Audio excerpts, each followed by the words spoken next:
할렐루야. 네, 2020년도 또 새해 이렇게 두 번째 수요 예배를 함께 드리게 되었습니다. 이 시간 우리 은혜로운 주님께서 우리에게 말씀하시는 귀한 말씀으로 우리 심령이 복되기를 주님의 이름으로 축복합니다. 해마다 연초가 되면 총회도 그렇고 노회도 그렇고 목사님들 또는 장로님들, 사모님들 이렇게 모여서 그 신년 인사하는 모임을 갖게 됩니다. 그걸 어려운 말로 하례회라고 그렇게 하는데, 어제 아침에 새벽 예배 마치고 대전에서 하례회가 있어서 다녀왔습니다.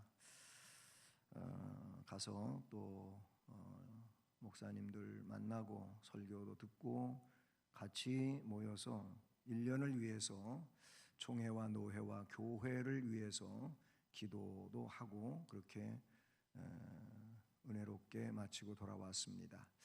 거기서 여러 인사하는 일도 있고 했었는데, 이 일이 나름대로 좀 괜찮다 생각해서 여러분에게 말씀을 드려보려고 하는데, 2020년이 2020이잖아요. 그렇죠? 2020인데 어떤 목사님이 그 신년사 이어서 축사를 하면서 올해가 2020년이지 않습니까? 2020인데 여기에 좀 의미를 부여해 보고 싶습니다 하면서, 저하고 연배가 거의 비슷한 분인데 그러면은 60 중반을 넘은 분이란 말이죠. 근데 그분이 그랬어요. 앞에 20은 20대를 먼저 생각하면서 20대의 젊음을 가지고, 60 넘었지만 20대의 젊음을 가지고 힘차게 삽시다 그러더라고요. 그리고 뒤에 20은 앞으로 20년 동안 건강하고 행복하게 삽시다 그러더라고요. 그거 괜찮더라고요. 여러분 나이 드셨는데 이제 나이 들었으니 기울어지고 있구나 그렇게 생각하지 마시고, 나름대로 젊음을 가지고 씩씩하게 열심히 삽시다. 그리고 20년 동안 앞으로 건강하게 맡겨진 사명 잘 감당하며 살아갈 수 있기를 축복합니다. 제가 이제 월요일 날은 목회자가 쉬는 그런 요일로 돼 있지 않습니까? 그래서 이제 주로 월요일이면은 좀 건강을 위해서 시간이 되면 이렇게 운동을 합니다. 운동이라 해봤자 뭐 그냥 걸어 다니는 일을 하는데, 저기 앞에 팔달산에를 갔었어요. 엊그제 월요일이 아니고 그 전 월요일인 것 같아요. 팔달산에 갔는데 그 팔달산에 가끔씩 가면서 그저 보던 나무들입니다. 팔달산에 벚꽃나무 많지요. 그 다음에 도토리나무, 이 참나무, 그런 나무들도 많아요. 그리고 또 많은 나무가 소나무죠, 소나무. 그런데 그냥 늘 다닐 때 거기 벚꽃나무 큰 나무가 있었다고 생각해서 그 팔달산 올라가면서 쭉 그 계단으로 형성된 성벽 옆으로 올라가면서 벚나무가 큰 게 거기 여러 그루가 있는데, 그날은 올라가는데 이 벚나무를 베어버렸어요. 한 그루를 베어가지고 그냥 이만큼씩 해갖고 큰 아름드리 나무를 쌓아놨어요. 이 나무를 왜 멀쩡한 나무를 비워놨나? 그래가지고 제가 이렇게 확인을 해봤더니 밑둥이 있잖아요. 밑둥, 그 땅에서부터 뿌리에서부터 형성된 밑둥, 제 키만큼 이만큼 뚝 잘라가지고 갖다가 놨는데 속이 텅텅 빈 거예요. 속이 텅텅 비어가지고 이렇게 보면은 그냥 구멍이 뻥 뚫린 거예요. 이렇게 이만큼 길이가. 그러니까 속이 언제부턴지 다 벌레 먹고 상해가지고 그 껍질 부분으로만 이렇게 그냥 아람들이가 그냥 그 나무를 지탱하고 있었던 거지요. 근데 그래도 그 나무를 관리하는 분들은 나무의 상태를 보면서 잘 알지 않겠어요? 작년에도 벚꽃이 피었던 것 같은데 그런데 어쨌든 나무가 그런 상태에 그래갖고 그런 나무 그냥 놔두면은 어느 날 바람 부는 날 그 옆에 사람 지나가는데 갑작스럽게 넘어가면은 사고 나잖아요. 그래서 뱄구나, 속이 비었네. 껍데기만 보고 그냥 괜찮은 나무거니 하고 저는 그 옆을 지나다녔거든요. 예. 오늘 말씀 제목이 외모로 판단하지 말라예요. 나무도요, 속이 빈 거를 저는 몰랐는데, 그런데 자르고 나니까 속이 텅텅 빈 나무, 곧 말라 죽을 수밖에 없는 그런 나무였더라, 그런 얘기입니다. 하나님은 모든 것을 아시는 분이시기 때문에 겉도 알지만 속도 아시죠. 하나님은 다 알고 계세요. 우리는 자기를 볼 때 자기 자신이 자기를 모르기도 해요. 그래서 스스로 말하지요. 뭔 일 때문에 도대체 내가 나를 모르겠다고 그렇게 자기에 대하여 이야기할 때도 있어요. 내가 왜 그런지 모르겠다고 그렇게 이야기하기도 하지요. 자기가 자기를 모르는 거예요. 그러나 하나님은 다 알고 계시는 줄로 믿습니다. 하나님은 절대로 외모를 보면서 속지 않습니다. 하나님은 중심을 보시는 하나님이라고 성경에 여러 군데서 말씀해 주시죠. 그런데 반하여 사람은 외모만을 보고 그 사람을 판단하는 경우가 종종 생깁니다. 그냥 외적인 그런 모습만 보고 멋지게 키도 크고 인물도 좋고 힘도 세고 이런 것만 생각하면서 야, 저분 멋지다, 저분 굉장히 예쁘네, 이렇게 생각하지요. 외적인 내용들을 가지고 그렇게 한다는 겁니다. 오늘 이 고린도서에도 보게 되면은 고린도 교회 교인들이 대부분은 안 그랬겠지만 그렇지 않은 사람들도 있었다는 것을 오늘 말씀에서 보게 되는데, 바울은 그랬어요. 오늘 7절 말씀에 너희는 외모만 보는도다. 만일 사람이 자기가 그리스도에게 속한 줄을 믿을진대 자기가 그리스도에게 속한 것 같이 우리도 그러한 줄을 자기 속으로 다시 생각할 것이라 하면서 고린도 교회가 바울과 그 일행 혹은 대표적으로 바울에 대하여 자꾸 외모만 보면서 그 바울을 판단하고 평가하는 이런 일을 했었다는 점을 바울이 지적하고 있지요. 이런 바울 사도는 오늘 본문 10절에도 나오고 있지만은 그들의 말이, 바울의 편지들은 무게가 있고 힘이 있으나 바울은 천재입니다.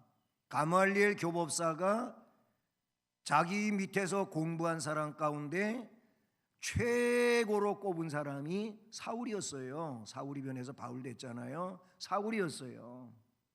그만큼 사울은 나중에 바울이지만 이 사울은 대단한 지혜를 가지고 있는 천재와 같은 사람이었어요. 그러니까 대단한 생각을 가지고 있고, 그리고 그가 물론 성령의 감동에 의해서 기록했지만은 하나님은 유기적 영감, 즉 유기적 영감서를 우리가 채택하게 되는데 바울의 그 사상 혹은 그의 배경 이런 것들을 다 하나님께서 들어 쓰신 거거든요. 그러면서도 하나님의 뜻이 온전할 수 있도록 그렇게 사용하신 것이 유기적 영감설이라고 그렇게 말하게 되는데, 어쨌든 바울은 천재와 같은 사람이에요. 그래서 글도 잘 써요. 근데 오늘 말씀에 보면 그의 편지는 무게가 있다, 그래서 힘이 있다. 이것까지는 좋은데 그가 몸으로 대할 때는 약하고 그의 그 말도 시원하지 않다 하니 하면서 그의 외적 상황을 가지고 바울을 무시하는 이런 경향이 있었어요. 바울은 그에 대하여 소개하고 있는 내용들을 우리가 문헌에서 찾아보게 되면 바울은 체구가 굉장히 왜소하고 1m 60cm도 안 되는 작은 키, 저보다도 그러니까 작은 거지요. 그런 키를 가지고 있어요. 그런데 거기에다가 머리가 그냥 다 벗어졌어요. 대머리예요, 대머리. 그런가 하면은 다리는 짧으면서도 또 굽었어요. 그리고 눈썹은 새카매가지고 서로 덜러붙었어요. 이렇게 일자 눈썹까지, 여기서부터 여기까지 다 이렇게 눈썹, 그런 일자 눈썹과 같은 사람이었다고 그래요. 그것만이 아니에요. 코는 매부리 코같이 그냥 굉장히 빼쭉해가지고 그랬다 그래요.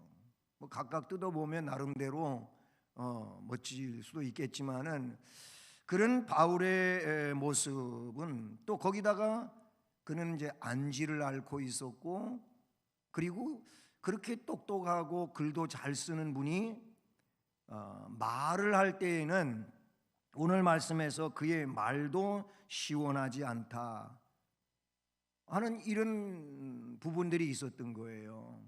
편지는 글은 잘 쓰는데 말은 좀 알아듣기 시원하지 않다 하는 이런 내용이었어요. 결국 외모지요. 외모에 대한 것들입니다. 그런데 바울이 그가 다메섹 도상에서 주님 만나고 완전히 180도로 회전된 그런 사람, 그의 인품이 대단하잖아요. 신앙적 인품이 대단해요. 그런가 하면 그가 주를 위하여 돌에 맞아 죽었다고 생각했던 그런 상황에서도 다시 주님이 살려주시니까 툴툴 털고 자기를 돌 던지고 죽이려고 했던 그곳에 들어가서 또 전도하고, 그의 충성심이라든지 성실성은 누구도 못 따라갈 만큼 대단한 사람이지요. 그리고 그가 주님께로부터 부름받고 그에게 주께서 복음을 위하여 성령의 은사들을 얼마나 강력하게 주셨습니까? 그가 주의 이름으로 베푼 능력들에 대하여 성경에 대단하게 나타나고 있잖아요. 바울이 사용하고 있는 그의 물건을 가지고서라도 접촉이 되면 질병이 낫고 역사가 일어나기 때문에 그렇게 행하려고 했던 내용들까지 성경에 나와요. 대단한 능력이죠. 이런 인품이라든지 성실성이라든지 또는 그가 가지고 있는 성령의 은사는 외적인 게 아닙니다. 그의 내면입니다. 내면, 속이라 그런 얘기죠. 그거를 더 귀중하게 볼 수 있어야 되는데 그런 것들은 아랑곳하지 아니하고 그의 외적인 면만 보면서 판단하는 이런 일을 했었다 그런 얘기죠. 여러분, 오늘 이 시대에도 사람들은 외모를 중시 여기고 외모를 많이 봅니다. 요즘엔 조금 달라질 수 있겠지만은 한때는 이런 일도 있었어요. 트럭 끌고 아니면 승합차 끌고 광화문 정부 종합청사에 들어가려고 그러면 들어오지 못하게 했다 그래요. 들어오지 못하게 했던 때가 있어요. 그냥 아주 멋진 차, 좋은 차, 이런 승용차 타고 오는 사람만 신분 확인하고 들여보냈다 그래요. 나라 안에서도 이런 우스꽝스러운 차별이 있었던 거예요.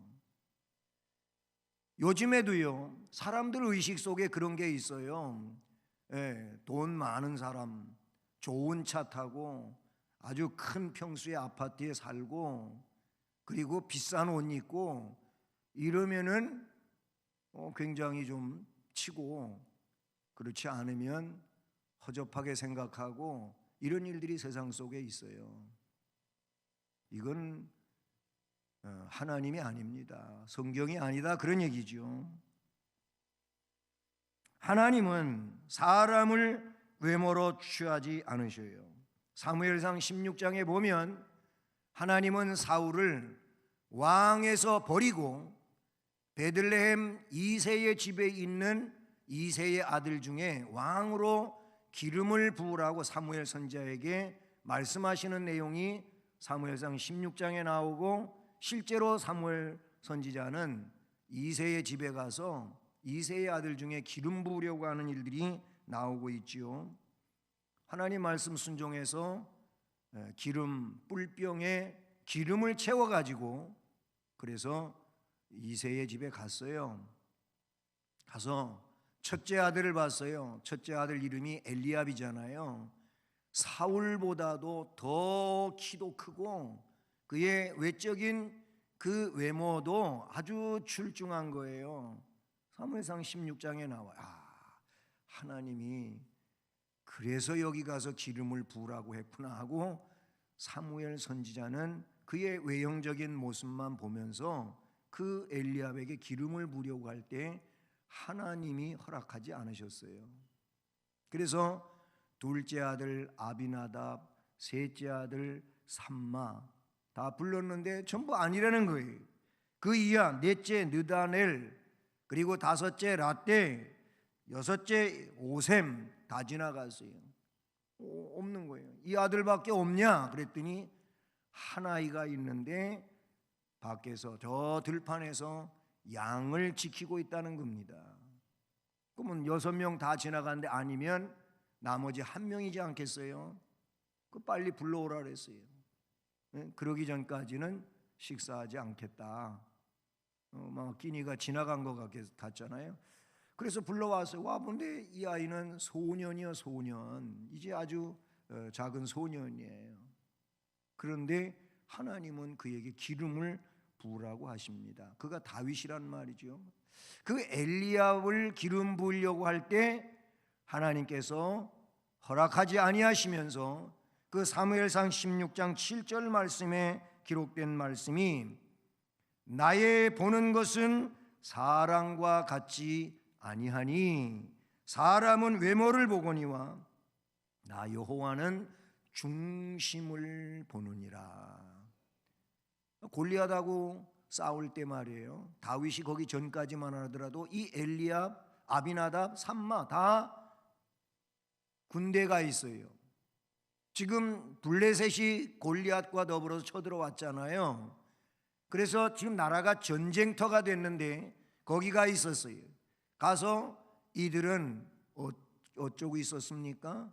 다윗이 아버지 심부름으로 형들이 잘 있는지 가서 확인하고 와라 갔어요. 그런데 가보니까 자기 형들은 물론이고 모든 이스라엘 장수들이 어떤 상황에 있습니까? 다 숨어 있어.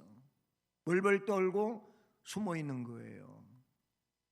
그때 골리앗이 큰 소리로 하나님을 무시하고 이스라엘에게 행패를 부리고 있는 거예요.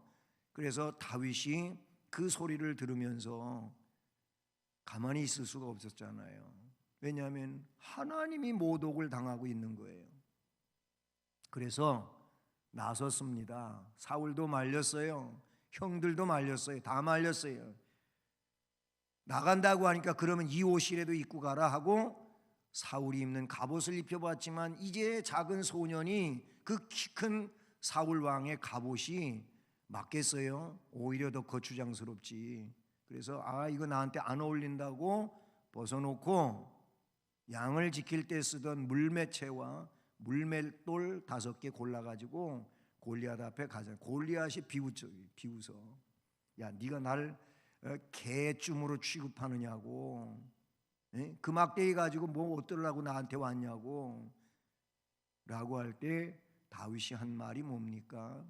그의 중심이 뭐냐 이거예요. 거기 그의 중심이 나타나고 있는데 그 중심이 뭐냐면 당신은 칼과 창 의지에서 나오고 있지만 나는 여호와의 이름으로 나간다. 그의 중심은 하나님이에요. 하나님. 그 막대기가 아니에요. 물매채가 아니에요. 그 돌멩이가 아니란 말이죠. 하나님이었다 그런 얘기예요. 이게 다윗의 중심이었어요. 형들은 다 그 거대한 장수 같은 사람들이지만 하나님, 그 마음의 중심에 하나님이 없는 거예요. 다 무서워서 숨었어요. 피해 있어요. 하나님은 사람을 외모로 보시지 않습니다. 인간은 사람을 외모로 취해. 야고보서 2장 3절도 보니까 너희가 아름다운 옷을 입은 자를 눈여겨보고 말하되 여기 좋은 자리에 앉으소서 하고, 또 가난한 자에게 말하되 너는 거기 서 있든지 내 발등상 아래에 앉으라 하면 이게 차별하는 거 아니냐. 차별하지 말라니. 왜 교회 안에서 차별하냐 이거예요. 차별하지 말라고 말씀하고 있는 겁니다. 하나님의 표준은 사람 속에 있는 그 믿음이고 그의 마음이라고 하는 것을 성경은 우리에게 말씀해 주고 있어요. 알맹이가 중요하지 껍데기가 중요합니까? 속이 중요하다라는 것을 가르쳐 주고 있지요. 교회에서 직분자를 세울 때에도, 그래서 성경은 사도행전 6장에도 디모데전서 3장의 말씀에서도 믿음 충만, 말씀 충만, 은혜 충만, 성령 충만, 지혜 충만, 그런 얘기를 하고 있는 거예요. 그 안에의 내용이 중요하다는 얘기예요. 그런 자들을 일꾼으로 뽑아 세우라고 말씀하고 있다는 사실을 우리가 기억해야 한다는 말이에요. 그러니까 하나님이 보시는 게 중심인데, 중심이 하나님으로부터 멀어져 있으면 결국 사람의 문제 속에 빠질 수밖에 없다는 사실을 우리는 기억해야 된다는 거예요. 사람을 외모로 취하면 야고보서 2장 9절은 그게 죄라고 이야기하고 있어요. 읽어드리면 이렇습니다. 만일 너희가 사람을 차별하여 대하면 죄를 짓는 것인 율법이 너희를 범죄자로 정하리라. 율법이 그렇게 사람을 차별하고 외적인 내용 가지고 하면 죄 짓는 것이라고 야고보 사도를 통하여 하나님께서 말씀해 주셨음을 우리는 기억해야 합니다. 마태복음 22장 16절을 보면 자기 제자들을 헤롯 당원들과 함께 예수께 보내어 말하되 선생님이여 우리가 아노니 당신은 참되시고 진리로 하나님의 도를 가르치시며 아무도 꺼리는 일이 없으시니 이는 사람을 외모로 보지 아니하심이니이다. 예수님은 한 번도 사람을 외모로 보거나 차별하신 적이 없으심에 대하여 이야기하고 있어요. 어쨌든 세상에는 차별도 있고 중심은 보지 않고 외모만 가지고 이렇네 저렇네 그렇게 판단하는 일이 있어요. 이 판단은요 조금 더 좀 강하게 이야기를 해보면은요 심판이에요, 심판. 그래서 성경은 그런 일 하지 말라 그랬어요. 야고보서에도 그 일이 자세하게 기록이 돼 있고 마태복음 7장에도 보면은 뭐라고 얘기해요? 비판을 받지 아니하려거든 비판하지 말라. 비판 자체가 비판을 낳는다고 그렇게 말씀하고 있잖아요. 우리는 주님의 사랑 안에서 너나 할 것 없이 다 사랑받는 자들이요 똑같은 자들이라 그런 얘기인 것입니다. 그 점을 우리는 생각해야 된다 그런 얘기예요.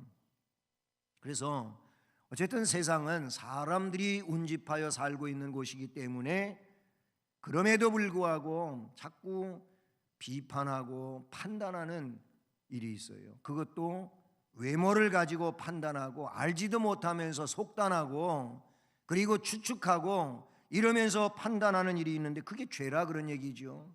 그래서 비방을 받는 일이 생길 수도 있다 그런 얘기예요.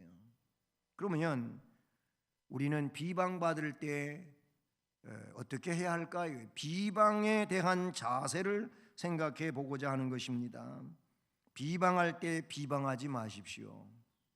그러니까 비방 대 비방으로 맞서지 말라 그 얘기예요. 성경은 그런 내용들이 여러 군데 다른 내용으로 표현되어지고 있는데 비방할지라도 비방으로 맞서지 말라는 거예요. 예? 그 비방을 비방으로 맞서게 되면, 비판을 비판으로 맞서게 되면 싸우는 일밖에 생기지 않습니다. 비판해도 비방해도 그때 어떻게 합니까? 그냥 심판자가 하나님이시니까 하나님께 맡겨요. 하나님이 알아서 처리해 주실 줄로 믿고 하나님 앞에 맡겨요. 그 믿음으로 하나님 앞에 맡기면 실제로 하나님이 해결해 주실 줄로 믿습니다. 그 믿음이 없어가지고 하나님이 안 해주실 것까지 생각하고 내가 해야 될 것처럼 하면은 하나님 안 하셔요. 그냥 자기의 생각으로 서로 싸우는 일밖에 일어나지 않는 것이지요.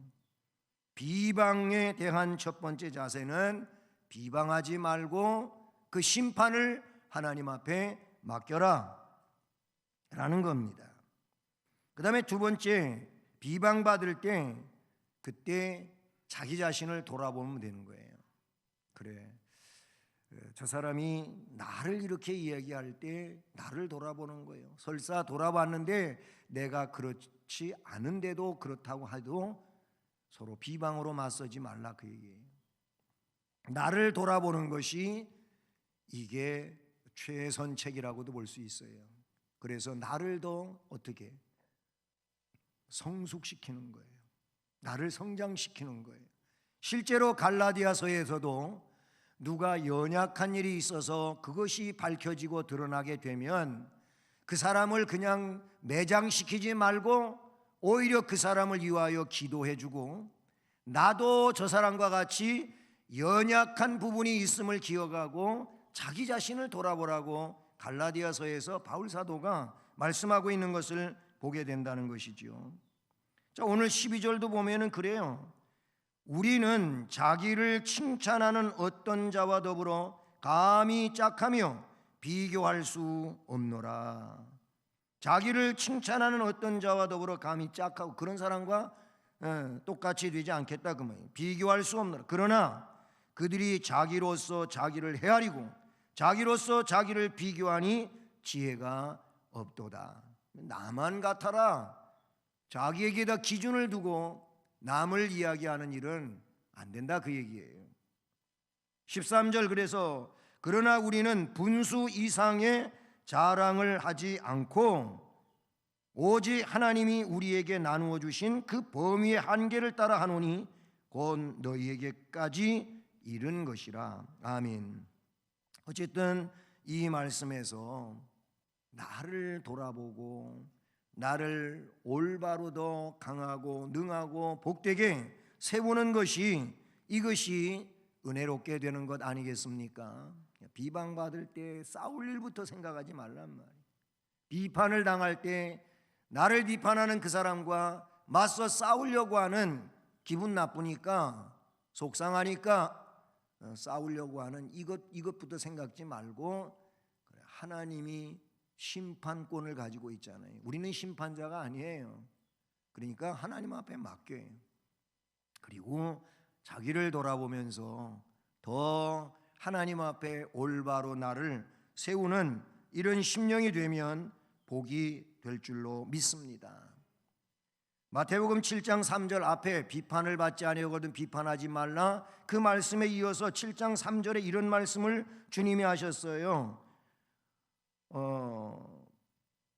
그 사람들이 자기에게 있는 것은 들본데 더 큰 것인데 그거를 보지도 못하면서 상대에게 있는 티를 보고 그거를 빼라고 한다는 것입니다. 이 점에 대하여 우리는 주께서 하신 말씀을 생각해야 될 줄로 믿습니다. 우리는 나를 보라 그래. 나를 먼저 생각하는 거죠.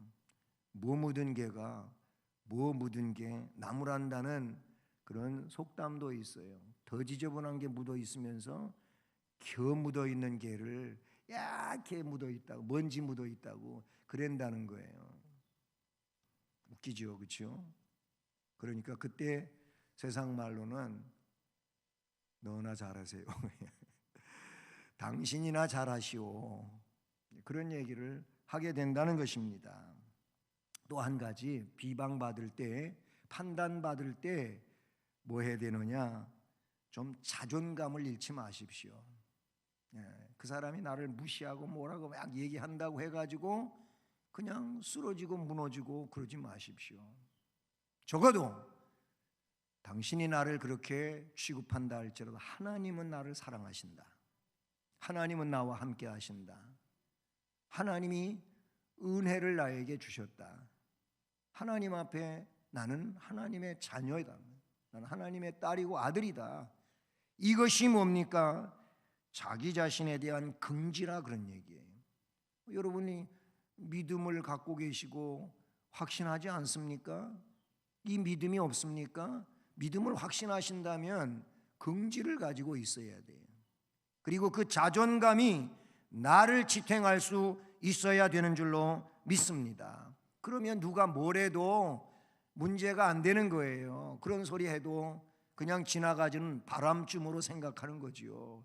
그렇게 안 하고 이 자존감이 없으니까 이 긍지를 못 갖고 있으니까 누가 뭔 말하면은 이것 때문에 그냥 가슴앓이를 하고 상처가 되고 속을 아파하면서 어려움에 처하는 이런 일들이 있는 거예요. 자존감의 문제라 그런 얘기예요. 오늘 그래서 바울 사도는 뭐라고 이야기합니까? 우리는 분수 이상의 자랑을 하지 않고 오직 하나님이 우리에게 나누어 주신 그 범위의 한계를 따라 하노니 곧 너희에게까지 이른 것이니라. 아멘. 분수 안에 머무르는 것 중요한 일인 줄로 믿습니다. 성도들은 스스로를 돌아보아 자신의 사명에 최선을 다했다고 생각될 때 긍지를 가져야 될 줄로 믿습니다. 성도 자신이 만물을 지으시고 통치하시는 하나님의 특별한 사랑을 받은 자녀라고 하는 이 사실을 기억하고 그 하나님께서 나를 자녀로 선택하셨다는 이 내용에 있어서 그게 자존감이라 그런 얘기예요. 그게 우리가 신앙적 자존감이 아니겠습니까? 이 자존감을 확실히 붙들고 있는 자가 되기를 바라는 것입니다. 사탄은 이 자존감이 약한 사람을 자꾸 물고 늘어지고 계속 그 부분을 가지고 공략을 하고 쓰러뜨리거든요. 그래서 무너지는 약해지는 이런 일들이 생긴단 말이에요. 그러니까 그런 거는 문제가 되지 않아요. 우리는 왜 하나님이 우리를 붙들고 주님이 날 위하여 생명까지 내어주시고 그렇게 구속하셨는데 여기에 대한 확신이 있다면 분명코 이 자존감이 우리로 인해서 그 모든 것들을 이겨내는 그것 자체가 면역력으로 나아갈 수 있는 내용이 되어야 할 줄로 믿습니다. 모쪼록 외모를 보지 맙시다. 중심을 봅시다. 차별하지 말라고 하셨으니 차별하는 것이 죄를 짓는 것이라고 했으니 우리가 차별하는 죄를 짓지 맙시다. 비방하지 말고 자신을 돌아봅시다. 자신에 대하여 긍지와 자존감을 갖고 살아가는 우리 모두가 될 수 있기를 주님의 이름으로 축복합니다.